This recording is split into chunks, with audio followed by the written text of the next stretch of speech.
इस कहानी की शुरुआत में हमें लाइफ फाउंडेशन कंपनी के स्पेस क्राफ्ट को दिखाया जाता है जो सैंपल लेकर अर्थ पर वापस लौट रहा होता है, लेकिन तभी उसमें कोई तकनीकी खराबी आ जाती है जिससे वो स्पेस क्राफ्ट धरती पर क्रैश हो जाता है। फिर लाइफ फाउंडेशन की टीम वहां पहुंच जाती है और उस जगह को अच्छी तरीके से चेक करने लग जाती है।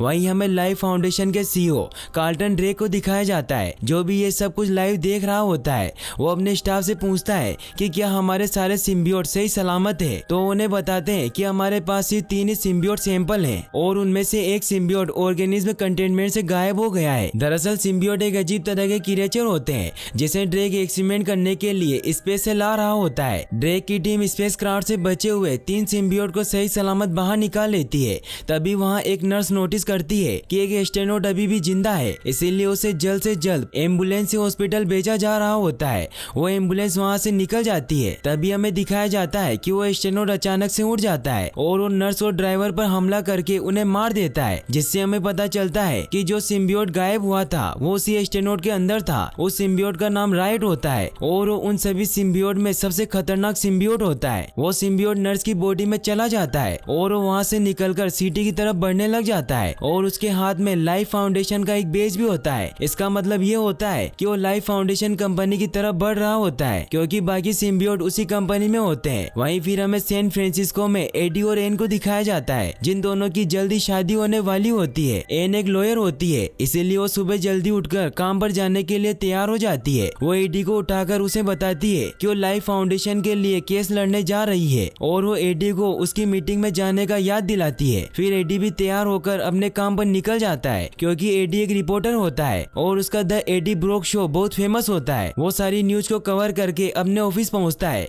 जहां वो अपने बॉस से मिलता है जिसका नाम जेक होता है। जेक उसे कहता है कि तुम्हें कल कार्लटन ड्रेक का इंटरव्यू लेना है और वो तुमसे रॉकेट के बारे में बात करना चाहता है। वो कहता है कि उसके रॉकेट सेफ है और वो क्रैश सिर्फ एक हादसा था। तो एडी उसे कहता है कि कार्लटन ड्रेक कमीना है। तो जेक उसे कहता है कि वो हमारे नेटवर्क को चुटकियों में खरीद सकता है और वो हमें बर्बाद भी कर सकता है, इसीलिए तुम्हें कल सिर्फ उससे उसके स्पेस प्रोग्राम के बारे में पूछना होगा और उसे थैंक्स कहकर वहाँ से वापस आ जाना होगा। तो एडी जेक को कहता है कि मैं ऐसे लोगों की पोल खोलता हूँ, इसीलिए मैं उसकी तरफदारी नहीं कर सकता। तो जेक उसे समझाता है कि नेटवर्क से बड़ा कुछ नहीं होता, इसीलिए तुम मुझ पर एहसान करना कि तुम वहाँ पर कोई भी गलती मत करना। एडी भी मान जाता है। फिर रात को जब एडी सो रहा होता है तो उसे रात को प्यास लगती है और वो पानी पीने के लिए बाहर आ जाता है जहाँ वो एन के लैपटॉप में अपनी और एन की पिक्चर्स देखने लग जाता है। लेकिन तभी एन के लैपटॉप में लाइफ फाउंडेशन की एक मेल आती है और एडी उस मेल को ओपन कर लेता है जिससे उसे पता चलता है कि कार्लटन ड्रेक पर एक्सपेरिमेंट में हुई 3 लोगों की मौत का इल्जाम है। वहीं अगले दिन एडी जब कार्लटन ड्रेक का इंटरव्यू लेने जाता है तो पहले तो कार्लटन ड्रेक से रॉकेट से रिलेटेड ही क्वेश्चन पूछता है, लेकिन फिर एडी उससे पूछता है कि मैं जानना चाहता हूँ कि लाइफ फाउंडेशन कैसे काम करती है और तुम लोगों पर कैसे कैसे टेस्ट करते हो। एडी के साथ आई न्यूज रिपोर्टर एडी को ऐसे क्वेश्चन पूछने से मना करती है और कहती है कि हम यहाँ रॉकेट के बारे में क्वेश्चन करने आए हैं। तो एडी कहता है कि मुझे रॉकेट के बारे में बात नहीं करनी, मैं सच जानना चाहता हूँ। तो कार्लटन उसे कहता है कि मुझे समझ नहीं आ रहा कि तुम किस बारे में बात कर रहे हो। तो एडी उसे कहता है कि तुम पर इल्जाम है कि तुम्हारी कंपनी लाशों पर बनी हुई है और तुम्हारे टेस्ट इतने खतरनाक होते हैं कि इसमें लोगों की जान तक चली जाती है और तुम पर 3 लोगों की मौत का इल्जाम है। यह देखकर कार्लटन गार्ड को उन्हें यहाँ से बाहर निकालने को कहता है और उनका कैमरा भी बंद करवा देता है। साथ ही वो एडी के साथ आई रिपोर्टर को इस न्यूज को लाइव न करने के लिए पैसे भी देता है। गार्ड उन सबको बाहर निकाल रहे होते हैं तो कार्लटन एडी को धमकी देता है कि तुम अब नहीं बचोगे। वहीं फिर हमें दिखाया जाता है कि एडी को जेक नौकरी से निकाल देता है। वहीं एन को भी नौकरी से निकाल दिया जाता है क्योंकि उन्हें पता चल जाता है कि एडी को इन लीगल केसेस के बारे में एन से ही पता चला है। एडी एन से मिलने आता है लेकिन एन उससे बहुत ज्यादा गुस्सा होती है। वो उसे कहती है कि तुमने मेरा इस्तेमाल किया, इसीलिए वो एडी को उसकी एंगेजमेंट रिंग वापस लौटा देती है और उसे कहती है कि आज से हमारा रिश्ता यही खत्म हो गया और फिर वो वहाँ से चली जाती है।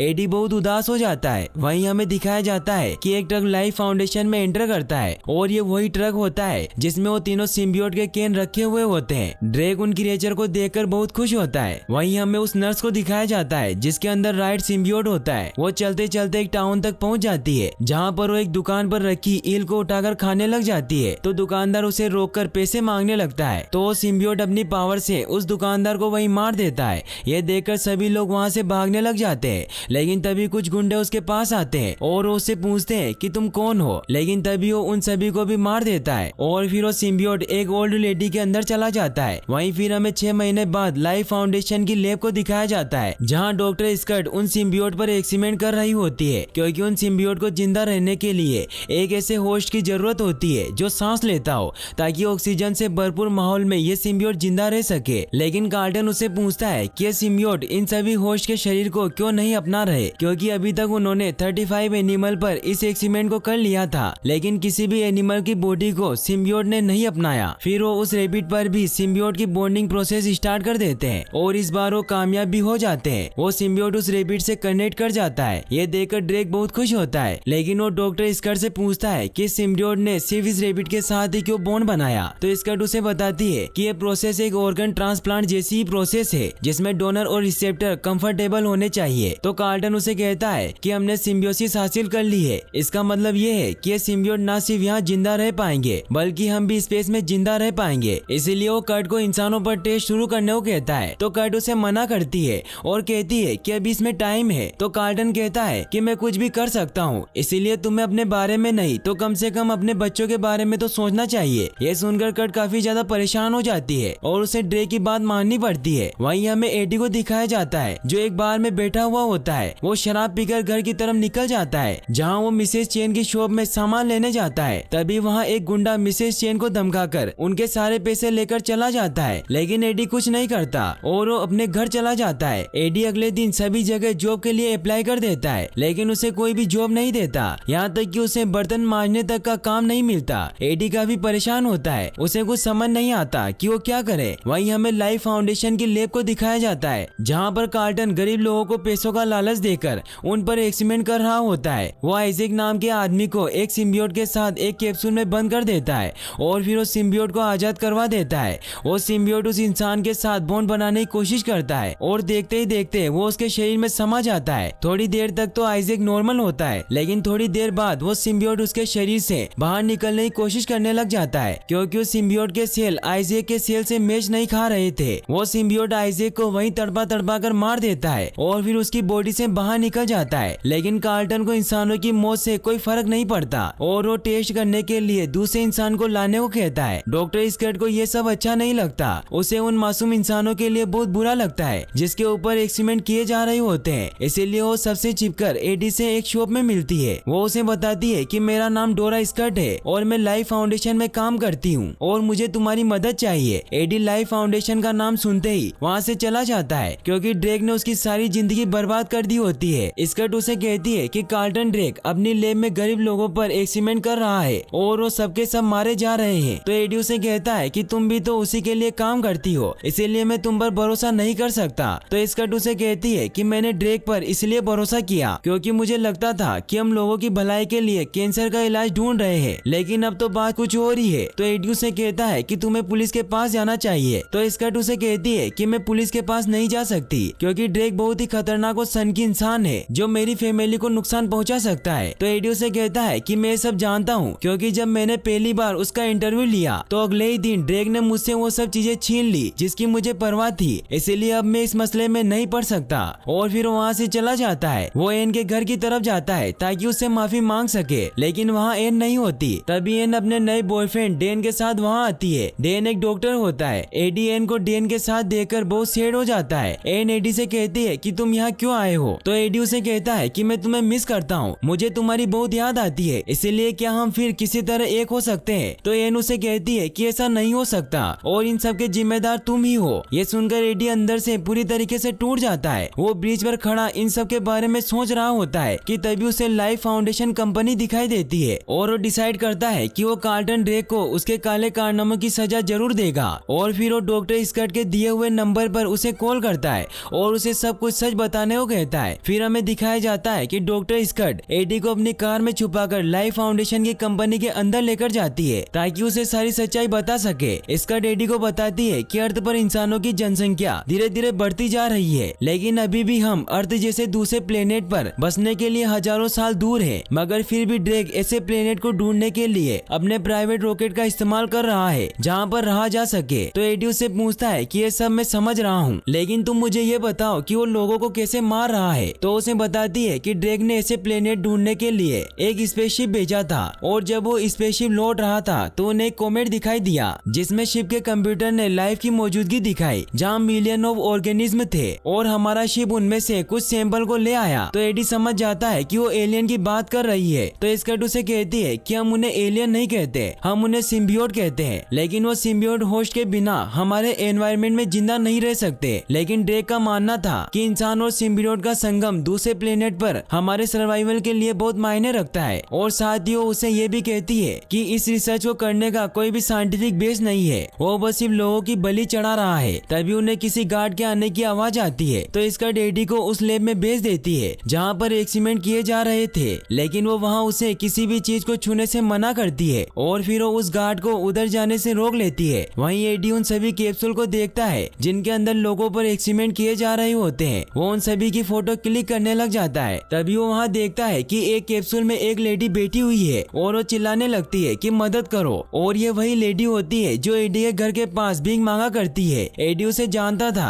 इसीलिए उसकी मदद करने की कोशिश करता है। वो गेट खोलने के लिए पासवर्ड टाइप करता है लेकिन वो रॉन्ग होते हैं जिससे वहाँ सिक्योरिटी अलार्म बजने लग जाता है। एडी ये देखकर उस कैप्सूल का गेट तोड़ देता है और गेट के टूटते ही वो लेडी एडी पर हमला कर देती है क्योंकि उसके अंदर सिम्बियोट होता है और वो सिम्बियोट उस लेडी के थ्रू एडी के अंदर चला जाता है और वो लेडी वहीं मर जाती है। एडी वहाँ से भागने लग जाता है। कुछ सिक्योरिटी ऑफिसर एडी को रोकने लगते हैं। तभी हमें पता चलता है कि एडी के अंदर बहुत पावर आ गई है और वो उन सिक्योरिटी ऑफिसर को वहीं ढेर कर देता है। वो बाहर भागता है तो सारे सिक्योरिटी ऑफिसर एडी के पीछे पड़ जाते हैं। एडी बाउंड्री तोड़ता हुआ वहाँ से भाग जाता है क्योंकि उस सिम्बियोट की वजह से एडी में बहुत पावर आ गई होती है। एडी हर सामने आती चीज को तोड़कर आगे बढ़ रहा होता है, लेकिन एक जगह जाकर उसे चारों तरफ से लोग घेर लेते हैं। लेकिन तभी एडी अचानक से गायब हो जाता है। उन सभी गार्ड्स को कुछ समझ नहीं आता और सभी जगह एडी को ढूंढने लग जाते हैं। वहीं हमें पता चलता है कि एडी तो उस पेड़ के टॉप पर चढ़ गया होता है क्योंकि एडी के अंदर एक सिम्बियोट था, उसका नाम वेनम होता है, जिसकी वजह से वो इतने ऊंचे पेड़ पर चढ़ गया होता है। एडी फिर घर पहुंचता है जहां उसकी हालत बहुत खराब होने लग जाती है। उसे बहुत भूख लगती है और वो इधर उधर से चीजें ढूंढकर खाने लग जाता है जिससे उसकी तबीयत भी बिगड़ जाती है। वो सुबह उठता है तो उसे वेनम की आवाज सुनाई देने लग जाती है जिससे डरकर वो दीवार से टकरा जाता है और वहीं बेहोश हो जाता है। वहीं हमें लाइफ फाउंडेशन की लैब को दिखाया जाता है जहाँ पर सारे साइंटिस्ट नोटिस करते हैं कि जो भी कल लैब में घुसा था वो एक सिम्बियोट को अपने साथ ले गया है। ड्रेक उस इंसान का पता लगाने को कहता है क्योंकि ड्रेक के पास अब सिर्फ एक ही सिम्बियोट रह गया था और वो उस सिम्बियोट को एक इंसान पर टेस्ट कर रहा होता है। वहीं हमें एडी को दिखाया जाता है जो जैसे ही होश में आता है तो उसे अपने रूम का ऐसा हाल देखकर कुछ समझ नहीं आता। फिर वो उन फोटोग्राफ को देखता है जो कल उसने लैब में क्लिक की होती है। फिर वो एन से मिलने के लिए एक रेस्टोरेंट में जाता है और उसे वो पिक्चर्स दिखाने लगता है। तभी एन नोटिस करती है कि एडी ने शराब पी हुई है और उसे बहुत तेज बुखार है। तभी एडी बहुत अजीब अजीब हरकतें करने लग जाता है। वो दूसरों की टेबल से खाना उठाकर खाने लग जाता है लेकिन उसे कोई भी चीज पसंद नहीं आती क्योंकि सिम्बियोट को जिंदा चीजें खाना अच्छा लगता है। सब लोग एडी की हरकतें देखकर बहुत डर जाते हैं। एडी कहता है कि मुझे बहुत गर्मी लग रही है और वो पानी के अंदर बैठ जाता है। मैनेजर एडी की ये हरकतें देखकर पुलिस को कॉल लगाने लगती है तो डैन उन्हें पुलिस को कॉल करने से मना कर देता है और कहता है कि मैं एक डॉक्टर हूँ, इसीलिए आप एम्बुलेंस बुलाइए, मैं इसका इलाज करूंगा। फिर हमें दिखाया जाता है कि डैन अपने हॉस्पिटल में एडी का एमआरआई कर रहा होता है। वो एमआरआई मशीन को ऑन कर देता है। एमआरआई मशीन की तीखी आवाज से एडी बहुत तड़पने लग जाता है क्योंकि सिम्बियोट को हाई फ्रिक्वेंसी साउंड से प्रॉब्लम होती है। एडी को इसे चिल्लाता देख डैन एमआरआई मशीन को बंद करने को कहता है और वो एडी को बाहर निकालता है। एडी वापस से नॉर्मल हो जाता है और फिर एडी वापस से अपने घर चला जाता है। वहीं हमें ड्रेक को दिखाया जाता है जो अपनी लैब में होता है और साइंटिस्ट उसे बताते हैं कि हम जिस इंसान पर सिम्बियोट का टेस्ट कर रहे हैं वो पहले तो नॉर्मल था और उन दोनों की बॉडी आपस में मेज भी खा रही थी, लेकिन अब वो सिम्बियोट होस्ट के शरीर को अंदर से खा रहा होता है, इसीलिए अब हमें नए होस्ट की जरूरत होगी। वहीं हमें डॉक्टर स्कर्ट को दिखाया जाता है जो जब अपनी लैब में पहुंचती है तो सिक्योरिटी को पता चल जाता है कि कल रात वही किसी इंसान को लैब में लेकर आई थी और फिर security head trace doctor skirt को ड्रेक के पास ले जाकर उसे सारी बात बता देता है। वहीं फिर हमें एडी को दिखाया जाता है जो अपने घर पर खाना पका रहा होता है कि तभी उसे एन का कॉल आता है और उसे बताती है कि डैन ने जो तुम्हारा टेस्ट किया है उसे पता चला है कि तुम्हारे अंदर एक वायरस चला गया है और डैन उसे कहता है कि हम कल तुम्हें कुछ दवाइयाँ देंगे जिससे तुम ठीक हो जाओगे। तभी एडी को अपने अंदर से कुछ आवाजें सुनाई देने लग जाती है जो असल में वेनम बोल रहा होता है। फिर एडी को कुछ होने लग जाता है इसीलिए वो कॉल कट कर देता है। वहीं हमें डॉक्टर स्कर्ट को दिखाया जाता है जो ड्रेक को बता रही होती है कि इन खतरनाक एक्सीडेंट से मैं डर गई थी, इसीलिए मैं उस इंसान को अपने साथ लेकर आई थी। तो ड्रेक उससे पूछता है कि तुम अपने साथ किसे लेकर आई थी, लेकिन डॉक्टर स्कर्ट उसे कुछ नहीं बताती। तो ड्रेक उसे अपनी बातों में फंसाता है और कहता है कि अगर तुम चाहती हो कि तुम्हारा दोस्त जिंदा रहे तो तुम्हें मुझे उसका नाम बताना होगा, क्योंकि जो सिम्बियोट तुम्हारे दोस्त के पास है उससे उसकी जान को बहुत बड़ा खतरा है। इसीलिए अगर तुम उसे बचाना चाहती हो तो तुम्हें उसे यहाँ लेकर आना होगा ताकि तुम लोगों की मदद कर सको। और साथ ही उससे प्रॉमिस करता है कि मैं आज से अपना काम का तरीका बदल दूंगा। तो स्कर्ट भी उसकी बातों में आ जाती है और वो उसे बता देती है कि मैं एडी ब्रॉक को अपने साथ लेकर आई थी। ये सुनते ही ड्रेक उसे धोखा देता है और उसकी लैब में उस सिम्बियोट को छुड़वा देता है। वहीं हमें एडी को दिखाया जाता है जिसके रूम के गेट को कोई नॉक करता है और जब एडी दरवाजा खोलता है तो ड्रेक के आदमी होते हैं। ट्रेस अपने सभी आदमियों को एडी को पकड़ने को कहता है और वो अपने इलेक्ट्रिक गन से एडी को पकड़ भी लेते हैं, लेकिन तभी वेनम एडी की बॉडी से निकलकर उन सभी को मारने लग जाता है और वो एक एक करके उन सभी आदमियों को मार देता है। एडी को कुछ समझ नहीं आता कि उसके साथ क्या हो रहा है, क्योंकि वेनम भी उसके अंदर से उससे बातें कर रहा होता है। एडी वहाँ से भागने लग जाता है, लेकिन तभी वहाँ ट्रेस के और साथी भी आ जाते हैं और वो एडी पर फायर करने लगते हैं। तो एडी खिड़की से वहाँ से भाग जाता है। ट्रेस ये देखकर ड्रेक को कॉल करके सब बताता है और उसे लाइव फुटेज भेजता है। तो ड्रेक ये देखकर बहुत खुश होता है कि एडी ने सिम्बियोसिस हासिल कर ली है और फिर वो ट्रेस को कैसे भी करके उस सिम्बियोट को वापस लाने को कहता है। वहीं एडी जब घर से भाग रहा होता है तो कार की विंडो में देखता है तो उसे वेनम दिखाई देता है। एडी को विश्वास नहीं होता है कि वो सच में है, उसे लगता है कि वो सिर्फ उसका वहम है। तभी वहाँ ट्रेस के डॉन एडी को ढूंढ लेते हैं। ये देखकर एडी बाइक लेकर वहाँ से भागने लग जाता है। ट्रेस अपनी सारी टीम को वहाँ बुला लेता है और वो सारे फाइटर ड्रोन को एडी के पीछे लगा देता है। वो ड्रोन एडी पर अटैक कर रहे होते हैं। ये देख वेनम बाइक को फुल स्पीड में चलाने लग जाता है और वो दोनों एक एक करके सारे ड्रोन को डिस्ट्रॉय कर देते हैं। ड्रेक भी ये सब देख रहा होता है और वो ट्रेस को कहता है कि एडी किसी भी तरीके से बचकर नहीं जाना चाहिए। तो ट्रेस अपनी सारी कार को एडी के पीछे लगा देता है। वेनम एडी को बचाकर उनसे भाग रहा होता है। एडी भी वेनम की पावर देख बहुत खुश होता है। वेनम फुल स्पीड में बाइक को चला रहा होता है और ट्रेस की गाड़ियां उनका पीछा कर रही होती है, लेकिन एक जगह जाकर वो दोनों कार एडी को घेर लेती है। लेकिन तभी वेनम उन दोनों कारों को ब्लास्ट करवा देता है। यह देखकर एडी बहुत खुश होता है, लेकिन तभी सामने से ट्रेस गाड़ी लाकर एडी की बाइक को जोर से हिट कर देता है, जिससे एडी के हाथ पैर टूट जाते हैं। ट्रेस एडी को कहता है कि तुमने मुझे बहुत भगाया है, जितना मुझे आज तक किसी ने नहीं भगाया। लेकिन तभी वेनम अपनी पावर से एडी की सारी टूटी हुई हड्डियां जोड़ देता है और ट्रेस पर अटैक कर देता है। वेनम अब अपने पूरे शेप में आ जाता है और वो ट्रेस को खाने वाला होता है कि तभी वहाँ एक ऑफिसर वेनम पर गोली चला देता है, जिससे वेनम ट्रेस को दूर फेंक देता है और उस ऑफिसर का शरीर चबा जाता है। पुलिस उस पर हमला करने लग जाती है, लेकिन तभी वेनम भागकर पानी में कूद जाता है और फिर वो एडी को नदी के किनारे पर लेकर जाता है। तभी एडी के अंदर से वेनम का फेस बाहर निकल कर आता है और वो उसे बताता है कि मैं वेनम हूँ और तुम मेरे होस्ट हो। एडी उससे पूछता है कि तुम कहाँ जाना चाहते हो। तो वेनम उसे कहता है कि मुझे कार्ल्टन ड्रेक के ऑफिस में जाना है। तो एडी उससे कहता है कि तुम्हें इसके बारे में कैसे पता। तो वेनम उसे कहता है कि मैंने तुम्हारे दिमाग पर कब्जा कर रखा है, इसीलिए मुझे सब कुछ पता है। एडी उससे पूछता है कि क्या तुम और इंसानों को भी खाओगे। तो वेनम उससे कहता है कि हाँ, क्योंकि इंसान होते इतने लजीज है, इसीलिए तुम अब मेरी अच्छे होस्ट की तरह खातिरदारी करो और मैं तुम्हें सभी मुसीबतों से बचाऊंगा। वहीं हमें दिखाया जाता है कि रोएट सिम्बियोट जिस ओल्ड लेडी के अंदर होता है वो उसमें से निकलकर एक छोटी लड़की में चला जाता है और अब वो लाइफ फाउंडेशन कंपनी की तरफ बढ़ रहा होता है। वहीं फिर हमें एन को दिखाया जाता है जो अपने घर जा रही होती है। तो उसे डेन का कॉल आता है और उसे बताता है कि एडी के टेस्ट रिजल्ट आ गए हैं और उसकी हालत बहुत खराब है। उसकी बॉडी लिवर एबनॉर्मली बिहेव कर रहे होते हैं, इसीलिए तुम्हें उसे जल्दी से यहाँ लेकर आना होगा। एन ये सुनकर काफी ज्यादा परेशान हो जाती है। वहीं हमें ड्रेक को दिखाया जाता है जो साइंटिस्ट पर बहुत गुस्सा कर रहा होता है क्योंकि उसके पास बचा हुआ आखिरी सिम्बियोट भी मारा गया होता है। वहीं एन एडी से मिलने के लिए उसके घर पर जाती है, लेकिन वो पूरा इलाका पुलिस ने सील कर दिया होता है और ऑफिसर कहते हैं कि हमने इस पूरे इलाके को खाली करवा दिया है और पूरे शहर में लाशें बिछी हुई है, इसीलिए आपको घर जाना चाहिए। एन ये सुनकर काफी ज्यादा डर जाती है। वहीं हमें एडी को दिखाया जाता है जो उस न्यूज कंपनी में जाता है जहाँ वो काम करता था, ताकि वो जे को वो सबूत दे सके जो उसने ड्रे के खिलाफ इकट्ठे किए थे। तभी एडी को एन का कॉल आता है और उसे कहती है कि मुझे तुमसे मिलना है। तो एडी उससे मिलने से मना कर देता है और वो उसे अपने आप से दूर रहने को कहता है। फिर वो बिल्डिंग में जाता है और वो अपने दोस्त रिचर्ड को उसे जेक से मिलवाने को कहता है, लेकिन रिचर्ड उसे कहता है कि मैं तुम्हारी कोई भी मदद नहीं कर सकता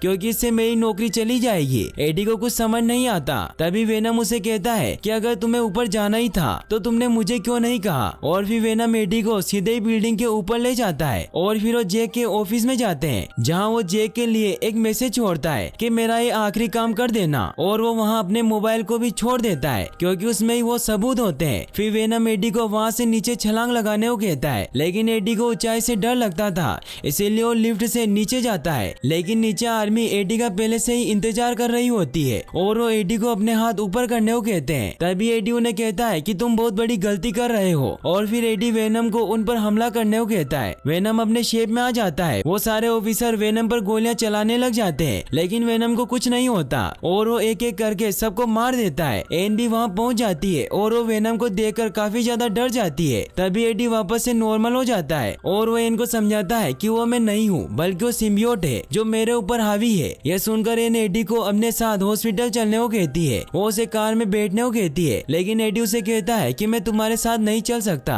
क्योंकि तुम्हें वेनम से खतरा है। तो वेनम एडी को कहता है कि मैं इनको कुछ नहीं करूंगा और फिर एडी कार में बैठ जाता है। वो दोनों हॉस्पिटल के लिए निकल जाते हैं। एन उसे कहती है कि डेन को तुम्हारा एमआरआई करना है। तो वेनम एडी को एमआरआई करवाने से मना कर देता है क्योंकि सिम्बियोट को हाई फ्रीक्वेंसी साउंड से प्रॉब्लम होती है। और फिर एडी ये बात एन को बताता है। तो वेनम उसे ये भी बताता है कि हमें आग से भी खतरा होता है। तो एन समझ जाती है कि वो दोनों एक दूसरे से बात कर रहे हैं। वहीं फिर हमें ड्रेक को दिखाया जाता है जो अपने लैब में होता है कि तभी वहाँ एक छोटी लड़की उस लैब में आ जाती है और ये वही लड़की होती है जिसके अंदर रोएट सिम्बियोट होता है। और फिर वो सिम्बियोट ड्रेक पर हमला करके उसके अंदर चला जाता है। वहीं फिर हमें दिखाया जाता है कि एन एडी को लेकर डेन के पास जाती है। डेन एडी को कहता है कि मैंने तुम्हारी रिपोर्ट देखी है और जो क्रिएचर तुम्हारे अंदर है वो तुम्हारी बॉडी को बहुत नुकसान पहुंचा रहा है। तो वेनम एडी को मन में कहता है कि तुम उसकी बात मत सुनो, मैं तुम्हें अपनी पावर से ठीक कर सकता हूँ। डेन उसे कहता है कि वो तुम्हें अंदर से मार रहा है, इसीलिए तुम्हें आईसीयू में भर्ती होना होगा।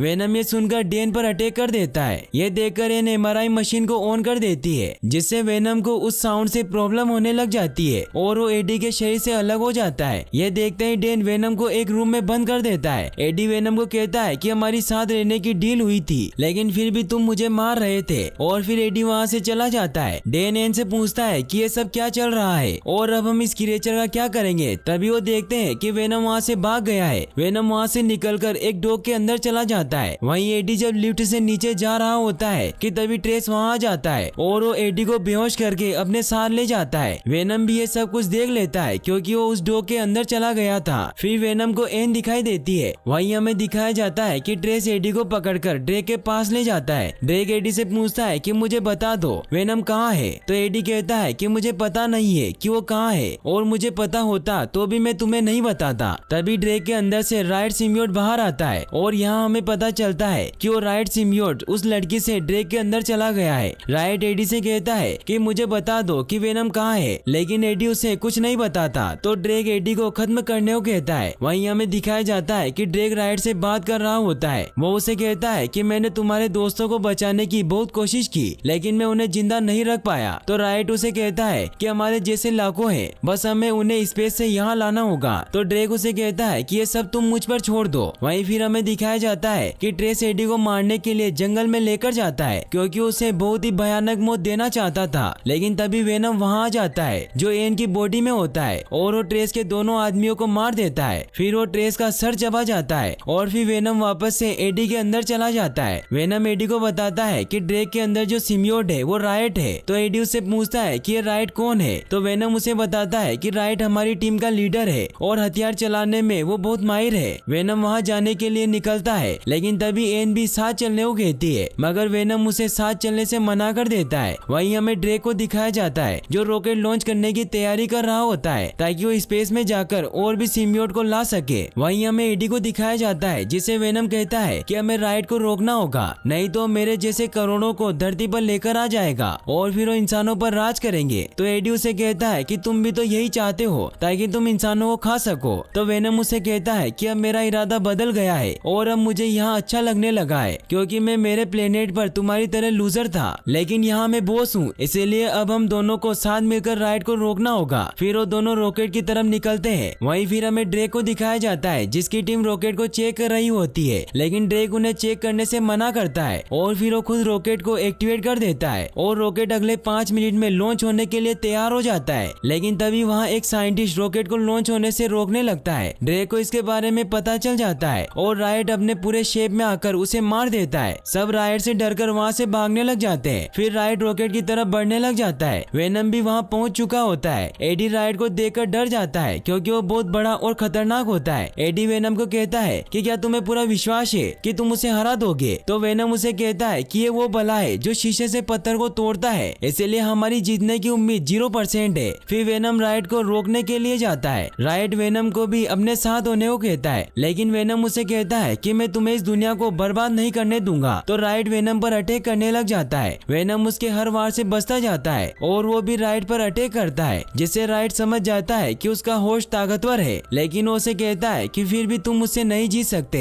और फिर रायट वापस से उस पर अटैक करने लग जाता है। वेनम उसे पकड़ लेता है, लेकिन तभी रायट अपनी बॉडी से स्पाइक निकालकर वेनम को इंजर्ड कर देता है और फिर वो उसे बहुत मारता है। वहीं हमें एन को दिखाया जाता है जो एडी और वेनम की मदद करने के लिए लाइफ फाउंडेशन में पहुंच चुकी होती है और वो भी ये सब कैमरों की मदद से देख रही होती है। वहीं रायट वेनम को एडी से अलग करके उसे खाने ही वाला होता है कि तभी एडी वापस उठकर वेनम को बचा लेता है और वापस से उन दोनों में फाइट स्टार्ट हो जाती है। लेकिन रायट वेनम और एडी को भी अपने अंदर समा लेता है, जिससे वो और बड़ा और ताकतवर हो जाता है और फिर वो रॉकेट के ऊपर चढ़ने लग जाता है। एन को ये बात पता थी कि सिम्बियोट को हाई फ्रीक्वेंसी साउंड से प्रॉब्लम होती है, इसीलिए वो वहाँ बहुत तीखी आवाज में साउंड को ऑन कर देती है, जिससे रायट और वेनम वापस से अलग हो जाते हैं और वो अपने अपने होश से भी अलग होकर नीचे गिर जाते हैं। फिर एडी और ड्रेक आपस में लड़ने लग जाते हैं। एडी ड्रेक को मारकर नीचे फेंक देता है, लेकिन तब तक उसे वापस से अपना सिम्बियोट मिल चुका था और फिर रायट वापस से ऊपर आकर एडी के सीने में शॉट घुसा देता है, जिससे एडी वहीं गिर जाता है। वहीं रायट रॉकेट के ऊपर चढ़ने लग जाता है और वो रॉकेट के अंदर चला जाता है। वहीं एडी मर रहा होता है, लेकिन तभी वेनम वापस से उसके पास आता है और वो एडी को वापस से ठीक कर देता है। रॉकेट लॉन्च हो जाता है, लेकिन तभी वेनम उस रॉकेट पर चढ़ जाता है और वो उस शॉट से रॉकेट के टैंक को चीर देता है, जिससे रॉकेट वहीं ब्लास्ट हो जाता है और उस ब्लास्ट में रायट और ड्रेक दोनों जलकर वहीं मर जाते हैं क्योंकि सिम्बियोट एक्सट्रीम हीट को सहन नहीं कर सकते थे। वहीं वेनम पर भी इसका असर हो जाता है और वो एडी को गुड बाय कहता है और फिर वो एडी के चारों ओर शील्ड बनाकर एडी को बचा लेता है, लेकिन उसमें वेनम खुद मारा जाता है और एडी पानी के अंदर गिर जाता है और सेफली बच जाता है। वहीं फिर हमें दिखाया जाता है कि एडी और एन दोनों साथ बैठकर बातें कर रहे होते हैं और एडी एन को उसका साथ देने के लिए थैंक्स कहता है। एन एडी से कहती है कि मुझे वेनम की मौत का अफसोस है और यहाँ पर हमें पता चलता है कि वेनम अभी भी जिंदा होता है क्योंकि वेनम एडी से मन में बातें कर रहा होता है। एन भी समझ जाती है कि एडी उससे कुछ छुपा रहा है, लेकिन तभी एडी उसे गुड बाय कह के वहाँ से चला जाता है। फिर एडी चलते चलते वेनम से बात करता है और उसे कहता है कि मुझे तुम्हारे साथ रहने में कोई दिक्कत नहीं है, लेकिन तुम्हें मुझसे वादा करना होगा कि तुम हर किसी इंसान को नहीं खाओगे, तुम बस उसी इंसान को मारोगे पीटोगे जो बहुत बुरे होंगे और तुम कभी कभी ही बुरे इंसानों को खाओगे। फिर एडी मिसेस चेन की शॉप में जाता है क्योंकि वेनम को चॉकलेट बहुत पसंद होती है, इसीलिए वो वहाँ चॉकलेट खरीदने जाते हैं। तभी वहाँ वापस से वही गुंडा आ जाता है जो बार बार मिसेस चेन को धमकाकर उनसे पैसे वसूला करता था। वेनम एडी को कहता है कि वो बुरा आदमी है। फिर वेनम अपने पूरे शेप में आकर उस गुंडे पर अटैक कर देता है और उसे कच्चा ही पूरा खा जाता है। मिसेस चेन ये सब देखकर बहुत हैरान होती है और वो एडी से पूछती है कि ये क्या है, तो एडी उन्हें बताता है कि मुझ में एक कीड़ा है और यहीं पर ये मूवी एंड हो जाती है। लेकिन फिर हमें वेनम 2 मूवी का सीन दिखाया जाता है जहाँ पर एडी एक सीरियल किलर का इंटरव्यू लेने जाता है जिसका नाम क्लेट्स होता है। क्लेट्स उसे कहता है कि मैं यहाँ से निकलूंगा और हर जगह कत्लेआम करूंगा, जिसे कहते हैं कार्नेज। जहाँ हमें कैलिफोर्निया के सेंट एस्टीज स्कूल को दिखाया जाता है। ये वो जगह होती है जहाँ उन बच्चों को रखा जाता है जिन्हें उनके परिवार वाले पसंद नहीं करते थे। इसी स्कूल में हमें क्लेट्स और फ्रांसिस को दिखाया जाता है जो अपने अपने रूम में बैठे हुए होते हैं और उनके रूम मेंटल हॉस्पिटल की तरह होते हैं। वो एक दूसरे से प्यार करते थे। फ्रांसिस काफी ज्यादा डरी हुई होती है तो क्लेट्स उसे पूछता है कि तुम्हें डॉक्टर ने क्या कहा, तो फ्रांसिस कहती है कि मेरी म्यूटेशन काफी तेजी से बढ़ रही है और मेरी शक्तियाँ काफी ज्यादा है, इसीलिए वो मुझे यहाँ से ऐसी जगह ले जाएंगे जहाँ मेरे जैसे इंसान होंगे। तो क्लेट्स उसे हिम्मत देता है कि वो तुम्हें मुझसे नहीं छीन सकते क्योंकि तुम मेरी आखिरी उम्मीद हो। लेकिन तभी कुछ ऑफिसर फ्रांसिस को अपने साथ लेकर जाने लगते हैं तो फ्रांसिस उससे कहती है कि मैं तुम्हारा इंतजार करूंगी। क्लेट्स को काफी ज्यादा गुस्सा आता है लेकिन वो कुछ नहीं कर पाता। वो ऑफिसर फ्रांसिस को कार में बिठाकर वहाँ से ले जाते हैं। फ्रांसिस को उन ऑफिसर पर बहुत गुस्सा आता है, इसीलिए उन सब पर अटैक कर देती है क्योंकि उसके पास वोकल की सोनिक पावर होती है जो इतनी खतरनाक थी कि वो किसी भी चीज को तोड़ सकती थी। फ्रांसिस के साउंड की वजह से उस ऑफिसर के कान में ब्लीडिंग होने लग जाती है, इसीलिए वो अपने बचाव में उसकी आंख पर गोली मार देता है। वहीं जब फ्रांसिस की आंख खुलती है तो वो देखती है कि उसकी एक आंख डैमेज हो चुकी है और वो रेवेनक्रॉफ्ट हॉस्पिटल में होती है। वहीं फिर हमें पर्जेंट का सीन दिखाया जाता है जहां हम रेवेनक्रॉफ्ट हॉस्पिटल को देखते हैं। रेवेनक्रॉफ्ट हॉस्पिटल वो जगह होती है जिसे हमने द अमेजिंग स्पाइडरमैन 2 में देखा था, जहां स्पाइडरमैन के दुश्मन इलेक्ट्रोमैन को रखा गया था। फिर हमें यहाँ एक डॉक्टर को दिखाया जाता है जो फ्रांसिस पर एक्सपेरिमेंट कर रही होती है। वो एक वोट बॉय के थ्रू फ्रांसिस को खाना और न्यूज़पेपर भिजवाती है। फ्रांसिस जब उस न्यूज़पेपर को पढ़ती है तो उसमें क्लेड्स के बारे में न्यूज छपी हुई होती है कि क्लेड्स को मौत की सजा दे देनी चाहिए, लेकिन अभी तक पुलिस को उसकी कत्ल की हुई डेड बॉडीज नहीं मिली है, जिसकी वजह से उसकी डेथ सेंटेंस रुकी हुई है। और यहाँ पर ट्विस्ट की बात तो यह होती है कि यह आर्टिकल एडी ब्रॉक ने छापा हुआ था। डॉक्टर फ्रांसिस से कहती है कि क्लेड्स जैसे लोगों को तो जान से मार देना चाहिए, क्योंकि वो जानती थी कि वो दोनों एक दूसरे से प्यार करते हैं। वहीं फिर हमें सैन फ्रांसिस्को के पुलिस स्टेशन को दिखाया जाता है जहाँ डिटेक्टिव पैट्रिक एडी से बात कर रहा होता है, क्योंकि पैट्रिक क्लेड्स के केस पर ही काम कर रहा था।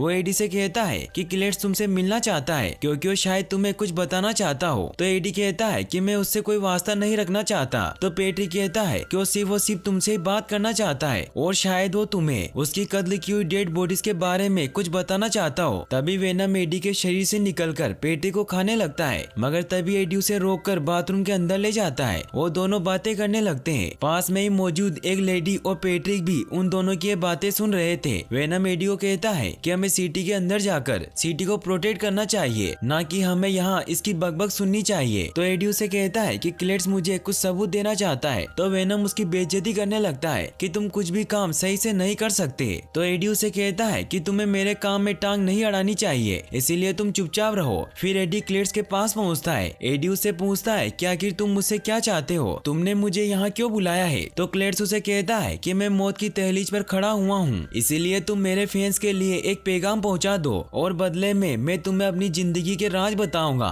और साथ ही मैं तुम्हें ये भी बताऊंगा कि मैंने जितने भी कत्ल किए हैं उनकी डेड बॉडीज को मैंने कहाँ दफनाया है। तो एडी उससे पूछता है कि आखिर तुम मुझसे क्यों बात करना चाहते हो। तो क्लेड्स उसे कहता है कि तुम मुझे अच्छे लगते हो, जिसके बाद एडी वहाँ से निकलने लगता है। तभी वेनम वहाँ एडी का ध्यान दीवार पर बनी हुई कुछ पेंटिंग्स पर कर देता है, जिसके अंदर एक कैथेड्रल भी होता है और साथ ही वहाँ कब्र के साथ साथ कुछ मैसेजेस भी लिखे हुए होते हैं। क्लेड्स एडी से कहता है कि मुझे भूल मत जाना। बाहर आते ही पैट्रिक एडी से पूछता है कि तुम्हें क्लेड्स ने क्या बताया। तो एडी उसे कहता है कि अभी तक तो उसने मुझे कुछ नहीं बताया और वैसे भी इस तरह के कामों में थोड़ा वक्त लगता है। तो पैट्रिक उसे कहता है कि जैसे ही तुम्हें कुछ पता चले तो सबसे पहले मुझे बताना, वरना मुझसे बुरा कोई नहीं होगा। एडी वहाँ से घर की तरफ निकल जाता है। घर आकर वेनम अपनी पावर की मदद से उन सभी पेंटिंग्स और मैसेज को वापस से कागज पर डिकोड करता है, जिससे उन्हें पता चल जाता है कि क्लेड्स ने रोडियो बीच पर ही सारी लाशें छुपाई है और वो इस बात की खबर पुलिस को दे देता है, जिससे पुलिस की सारी टीम वहाँ पहुंचकर उन सभी डेड बॉडीज को निकाल लेती है। एडी के इस काम से रिपोर्टर हैरान होते हैं, क्योंकि वो बहुत कोशिश करने के बाद भी क्लेड्स की इन छुपाई हुई डेड बॉडीज को नहीं ढूंढ पाए थे, जिससे अब एडी पूरी सिटी में नंबर 1 रिपोर्टर बन जाता है। पैट्रिक भी इस न्यूज को अखबार में पढ़ता है और उसे एडी पर बहुत गुस्सा आता है, क्योंकि उसके पूछने पर भी एडी ने उसे कुछ नहीं बताया था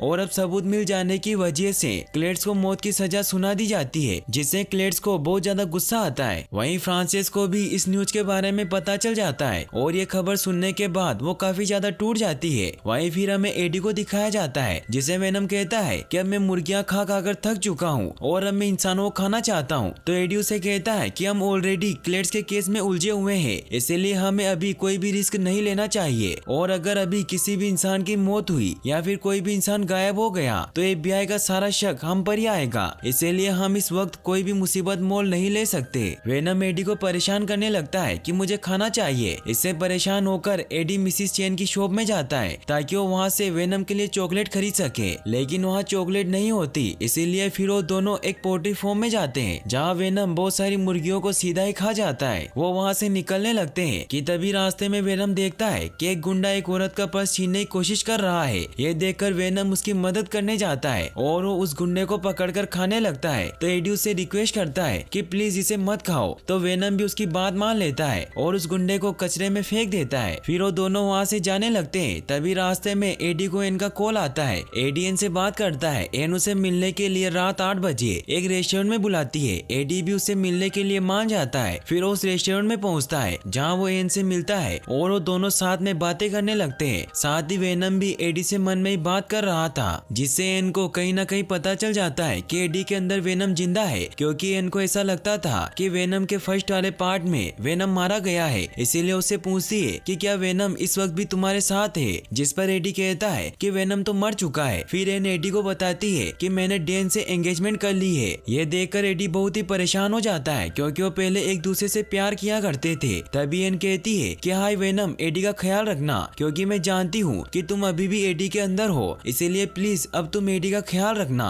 ये सुनकर एडी वहाँ से घर की तरफ निकल जाता है। एडी बहुत उदास होता है तो वेनम उसे कहता है कि तुम्हें इतनी छोटी छोटी बातों पर परेशान नहीं होना चाहिए, हम बहुत ही बड़े बड़े कामों के लिए बने हैं। तो एडी उसे कहता है कि तुम मेरे दर्द को नहीं समझ सकते, क्योंकि तुम एक एलियन हो। वहीं फिर हमें दिखाया जाता है कि अगले दिन वेनम खुद ही अपना खाना पका रहा होता है। वो एडी को खुश करने की कोशिश करता है ताकि उसका मूड ठीक हो सके, और फिर वेनम एडी को उसके आए हुए लेटर भी लाकर देता है। वो लेटर क्लेड्स ने भेजा था, जिसमें लिखा होता है कि मुझे मौत की सजा दिलवाने के लिए तुम ही जिम्मेदार हो। और साथ ही वो उस लेटर में अपनी पुरानी काली करतूतों के बारे में भी बताता है कि अगर वो पैदा ना होता तो उसकी दादी को कौन मारता, उसकी माँ को बाथटब के अंदर हेयर ड्रायर डालकर कौन मारता। इसका मतलब ये है कि क्लेड्स ने खुद अपने परिवार वालों तक को नहीं छोड़ा। आगे क्लेड्स ये भी बताता है कि ये सब कुछ होने के बाद उसके डैड ने उसे बहुत मारा और सेंट एस्टेज स्कूल में भेज दिया, जहाँ के बच्चे उसे बहुत मारते थे। लेकिन फिर उसकी मुलाकात फ्रांसिस से हुई, जो कि एक म्यूटेंट थी। उसने क्लेड्स को सारे बच्चों से बचाया, जिस वजह से वो एक दूसरे को पसंद करने लगे थे।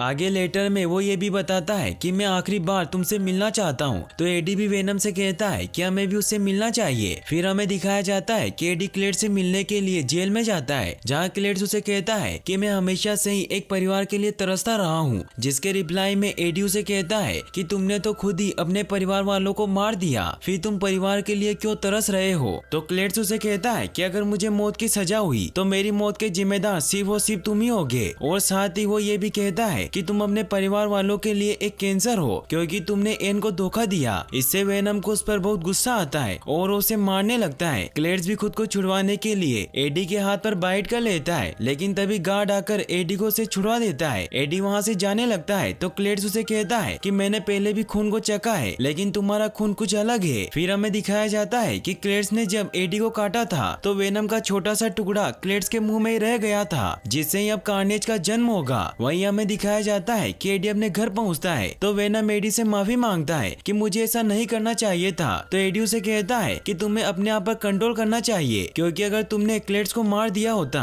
तो उसकी मौत का इल्जाम सीधा मेरे ऊपर आता। लेकिन तुम इन सब के बारे में कहाँ सोचते हो, तुम तो सिर्फ अपने बारे में सोचते हो। तो वेनम उसे कहता है कि मेरे आने से पहले तुम एक लूजर थे, तुम्हारी कोई औकात नहीं थी, मैंने तुम्हें हीरो बनाया। इन्हीं बातों को लेकर उन दोनों में बहस होने लग जाती है। एडी वेनम को कहता है कि मैं तुम्हें झेल रहा हूँ, तो वेनम उसे कहता है कि मेरी वजह से ही तुम फेमस हुए हो। इन सभी बातों की वजह से उन दोनों में हाथापाई स्टार्ट हो जाती है, जिससे एडी को बहुत गुस्सा आता है और वो वेनम को यहाँ से चले जाने को कहता है। इससे वेनम को भी काफी गुस्सा आता है और वो रूम में तोड़फोड़ करने लग जाता है। वो एडी को बहुत मारता है। फिर वो गुस्से में एडी का शरीर छोड़कर निकल जाता है, जहाँ से जाते वक्त वो एडी की बाइक को भी तोड़ देता है। वहीं हमें क्लेड्स को दिखाया जाता है, जिसे आज मौत की सजा सुनाई गई थी, और जब उसे इंजेक्शन देकर जान से मारा जाता है तो क्लेड्स की बॉडी में मौजूद वेनम का टुकड़ा ग्रो करना शुरू कर देता है और धीरे धीरे एक और नए सिम्बियोट का जन्म होता है, जिसका नाम कार्नेज होता है। ये देखकर सभी लोग डर कर वहाँ से भागने लगते हैं। कार्नेज बाहर निकलकर सभी लोगों को मार देता है। कार्नेज बहुत ही बड़ा और पावरफुल होता है। वो सभी ऑफिसर को मारकर खा जाता है और जेल के सारे कैदियों को आजाद करके बाहर निकाल देता है। वहीं हमें एडी को दिखाया जाता है, जो अपने घर को वापस से ठीक कर रहा होता है। वो रात को जब न्यूज देखता है तो उसे पता चलता है कि क्लेड्स जेल से भाग गया है। ये देख एडी काफी ज्यादा परेशान हो जाता है। तभी उसके डोर को कोई जोर से नॉक करता है और जब एडी दरवाजा खोलता है तो पैट्रिक होता है। पैट्रिक इस पूरे कांड का जिम्मेदार एडी को ठहराता है। तो एडी कहता है कि मुझे कुछ नहीं पता कि क्लेड्स वहाँ से कैसे भाग गया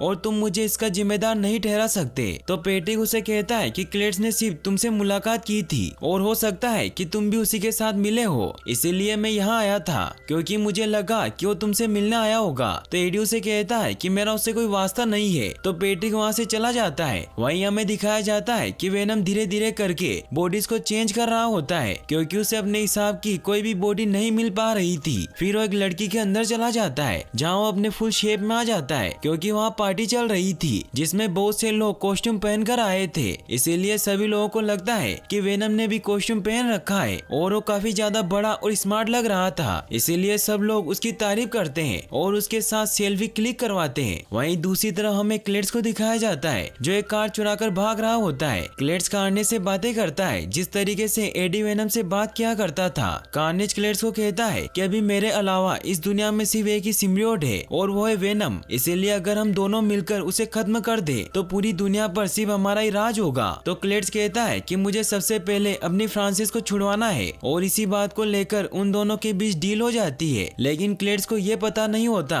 कि फ्रांसिस कहाँ है। वहीं फिर हमें वेनम को दिखाया जाता है जो उस पार्टी में काफी ज्यादा मजे कर रहा होता है, लेकिन साथ ही वो कहीं न कहीं एडी को भी मिस कर रहा था। वहीं दूसरी ओर एडी उस स्कूल में पहुंचता है जहां क्लेड्स को रखा गया था। वहां उसे एक पेड़ पर सीके लव से भी लिखा मिलता है। एडी पेट्री को कॉल करता है और उससे पूछता है कि एब्बी का मतलब क्या है, तो उसे बताता है कि एब्बी का मतलब फ्रांसिस बेरिसन है, लेकिन वो उसे कहता है कि वो तो मर चुकी है क्योंकि जब हम उसे लेकर जा रहे थे तो मैंने उसकी आंख पर गोली मार दी थी। वहीं दूसरी तरफ हमें क्लेड्स को दिखाया जाता है जो एक शॉप में जाकर उसके ओनर को मार देता है। फिर वो वहाँ रखे कंप्यूटर को हैक करके उस सीक्रेट लोकेशन रेवेनक्रॉफ्ट के बारे में भी पता कर लेता है। क्लेड्स वहाँ पहुंचकर कार्नेज की मदद से सबसे पहले डॉक्टर को मार देता है। फिर वो फ्रांसिस से मिलता है। दोनों एक दूसरे को देखकर काफी खुश होते हैं। कार्नेज फ्रांसिस को आजाद कर देता है और फिर ये तीनों वहाँ से कार से भागने की कोशिश करने लगते हैं, लेकिन पुलिस को भी इसके बारे में पता चल जाता है और पुलिस उनका पीछा करने लगती है। लेकिन कार्नेज एक एक करके सारी गाड़ियों को उठा कर फेंकने लग जाता है और सभी पुलिस वालों को जान से मार डालता है। वहीं दूसरी तरफ वेनम मिसेस चेन की शॉप में पहुंचता है और उनके शहर के अंदर चला जाता है। वहीं फिर हमें एडी को दिखाया जाता है जिसे पुलिस अपनी कस्टडी में ले लेती है क्योंकि एडी के घर के पास उन्हें काफी सारी डेड बॉडीज मिली थी जो वेनम की वजह से मारे गए थे। पैट्रिक एडी को सब कुछ सच बताने के लिए कहता है, मगर एडी उसे कहता है कि मैं फोन करना चाहता हूँ, उसके बाद मैं तुम्हें सब बताऊंगा। एडी एन को कॉल लगाता है और उसे मिलने के लिए बुलाता है। एन डेन के साथ एडी से मिलने के लिए आती है। एडी एन को बताता है कि शहर के अंदर जो कुछ भी हो रहा है वो सब क्लेड्स कर रहा है क्योंकि उसके अंदर जो रेड कलर का मोस्टर है वो एक नया सिम्बियोट है जिसका नाम कार्नेज है। साथ ही एडी एन को ये भी बताता है कि वो और वेनम अब साथ में नहीं है, इसलिए वो एन से रिक्वेस्ट करता है कि वो जाकर वेनम को ढूंढ ले क्योंकि वेनम ही कार्नेज को हरा सकता है। फिर एन वेनम को ढूंढने चली जाती है। वो सबसे पहले मिसेस चेन के पास जाती है क्योंकि उसे पता था कि मिसेस चेन वेनम को जानती है, इसीलिए वो उनसे मिलकर पूछती है कि क्या आपको वेनम के बारे में कुछ पता है। मगर यहाँ ट्विस्ट की बात तो ये होती है कि वेनम तो खुद ही मिसेस चेन की बॉडी के अंदर छुपा हुआ होता है। वेनम एन को कहता है कि वो इस वक्त एडी से काफी ज्यादा नाराज है, इसीलिए वो उसकी कोई मदद नहीं करना चाहता। तो एन वेनम से रिक्वेस्ट करती है कि एडी को तुम्हारी जरूरत है, इसीलिए तुम्हें उसके पास जाकर उसकी मदद करनी होगी। ये सब सुनने के बाद फाइनली वेनम एडी से मिलने के लिए तैयार हो जाता है। वहीं हमें क्लेड्स और फ्रांसिस को दिखाया जाता है जो पूरे शहर के अंदर तबाही मचाते हुए घूम रहे होते हैं। तभी वहाँ कार्नेज क्लेड्स की बॉडी से निकलकर उन्हें कहता है कि अब हमें अपने प्लान के मुताबिक वेनम को खत्म करना होगा। फिर हमें दिखाया जाता है कि एन एडी से मिलने के लिए जाती है और वेनम भी उसी के अंदर होता है। फिर वो तीनों वहाँ से दीवार तोड़कर भाग जाते हैं जहाँ पर वेनम एडी को सॉरी बोलने को कहता है। फिर एडी भी वेनम से माफी मांग लेता है। वो एन को डेन के साथ घर भेज देता है। वहीं फिर हमें पेटी को दिखाया जाता है जो सड़कों पर एडी को ढूंढ रहा होता है कि तभी रास्ते में उसे क्लेड्स दिखाई देता है और उस पर फायर करने लगता है, लेकिन तभी कार्नेज बाहर आ जाता है और वो पेट्रिक को पकड़कर अपने साथ ले जाता है। वहीं दूसरी तरफ हमें फ्रांसिस को दिखाया जाता है जो एडी को ढूंढते हुए उसके घर पर जाती है जहाँ पर उसे एन की एंगेजमेंट रिंग मिलती है जो एन ने एडी को वापस लौटा दी थी। वो उस रिंग को वहाँ से उठा लेती है। तभी उसे वहाँ एन का फोटो दिखाई देता है जिसमें एन के नए घर की पिक्चर होती है, इसीलिए फ्रांसिस एन को पकड़ने के लिए उसके घर पर पहुंच जाती है जहां पर एन और डेन वहां से जाने की तैयारी कर रहे होते हैं। तभी वहां फ्रांसिस एन के पास जाकर उसे बेहोश कर देती है और फिर वो डेन के पास जाकर उसे कहती है कि अगर तुम एन को बचाना चाहते हो तो इस लोकेशन पर पहुंच जाना। फिर फ्रांसिस वहां से चली जाती है। डेन काफी घबरा जाता है और वो एडी को कॉल करके बताता है कि फ्रांसिस एन को कैथेड्रल में ले गई है। एडी भी वहां जाने के लिए निकल जाता है। वहीं फिर हमें उस कैथेड्रल को दिखाया जाता है जहाँ पर फ्रांसिस और क्लेड्स दोनों ही शादी करने वाले थे। वहाँ पर उन्होंने पैट्रिक और एन को भी बंदी बनाया होता है क्योंकि उन्हें पता होता है कि एडी भी वहाँ पहुँच जाएगा। वहीं दूसरी ओर अब वेनम और एडी भी वहाँ पहुँच जाते हैं जहाँ वेनम जैसे ही कार्नेज को देखता है तो वेनम डरकर वापस से एडी के अंदर छिप जाता है। एडी वेनम से पूछता है कि तुम बाहर क्यों नहीं आ रहे हो। तो वेनम उसे कहता है कि वो कार्नेज है जो बहुत ही ज्यादा ताकतवर और चालाक होते हैं। तो एडी उसे कहता है कि तुम सिर्फ बाहर आ जाओ, उसके बदले में तुम जिसे चाहो उसे खा सकते हो और मैं तुम्हें कभी भी किसी इंसान को खाने से मना नहीं करूंगा। ये सुनकर वेनम में भी जोश आ जाता है और वो अपनी पूरी पावर के साथ कार्नेज पर अटैक कर देता है। उन दोनों के बीच फाइट स्टार्ट हो जाती है। वेनम भी पूरे जोश के साथ कार्नेज को धो रहा होता है, लेकिन तभी कार्नेज उसे पकड़ लेता है और उसे इंजर्ड करने लग जाता है। वहीं फ्रांसिस की सोनिक पावर की वजह से कार्नेज को काफी दिक्कत हो रही थी, इसलिए वो उसे अपना मुंह बंद करने को कहता है। फिर फ्रांसिस पैट्रिक को मारने के लिए उसके पीछे जाती है, क्योंकि पैट्रिक ने ही उसकी आंख पर गोली चलाई थी, इसलिए फ्रांसिस उससे अपना बदला लेने के लिए उसकी एक आंख फोड़ देती है। वहीं वेनम कार्नेज पर हमला करके उसे अपने आप से दूर फेंक देता है और मौके का फायदा उठाते हुए डेन वहां कार्नेज के ऊपर पेट्रोल डालकर उसे जलाने की कोशिश करता है, क्योंकि उसे इन्हें बताया होता है कि सिम्बियोट को एक्सट्रीम हीट और साउंड से प्रॉब्लम होती है। लेकिन तभी उस कैन में पेट्रोल खत्म हो जाता है और कार्नेज डेन पर हमला करके उसे मारने ही वाला होता है, लेकिन तभी वहाँ वेनम आकर उसे बचा लेता है। साथ ही वहाँ कैथेड्रल में एक बहुत ही बड़ा घंटा भी होता है जो क्लॉक के साथ बज रहा था, जिसकी वजह से दोनों ही सिम्बियोट अपने होश की बॉडी से अलग होने लगते हैं। लेकिन जैसे ही साउंड शांत होता है तो दोनों वापस से लड़ने लग जाते हैं और वेनम कार्नेज को पकड़कर कैथेड्रल की दीवारों पर मारने लग जाता है। लेकिन तभी कार्नेज अपने आप को संभाल लेता है और वेनम पर अटैक कर देता है, जिससे वो दूर जाकर गिरता है। फिर कार्नेज जेन को लेकर कैथेड्रल के टॉप पर जाने लगता है, जिससे कैथेड्रल का मलबा वेनम के ऊपर गिर जाता है। वेनम उस मलबे के अंदर दब जाता है। वेनम एडी को कहता है कि इस बार की ये जंग हम नहीं जीत सकते, क्योंकि कार्नेज मुझसे काफी ज्यादा ताकतवर है। वहीं दूसरी तरफ कार्नेज फ्रांसिस को भी पकड़कर मारने लगता है, क्योंकि उसके साउंड की वजह से उसे प्रॉब्लम हो रही थी। क्लेड्स फ्रांसिस को बचाने के लिए कार्नेज से अलग होने की बहुत कोशिश करता है, लेकिन वो उससे अलग नहीं हो पाता।